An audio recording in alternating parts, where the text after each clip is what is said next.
How to create Gmail account without phone number. Hello everyone, welcome to our channel. Let's see how we can do it.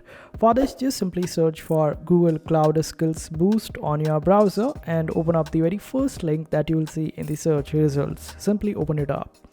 And after that, just use your existing Gmail account in order to log in, and after logging in, this is how it will appear.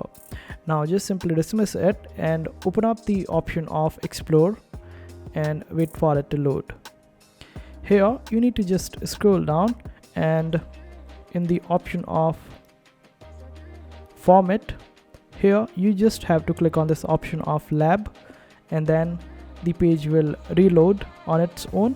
And after that, you just have to scroll down, and here you will find the option of a tour of Google Cloud Sustainability. Just simply open it up, and here you get the option of a Start Lab. Simply click on Start Lab, click on I'm not a robot, and then wait for it to load. And this way it will provide you a username and a password, and you can use this particular username and password for any Google access or the Google account. You can open up YouTube or any other options as well.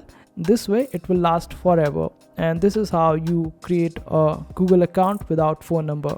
I hope this video was helpful. Make sure to hit that like button and also subscribe to our channel for more helpful videos.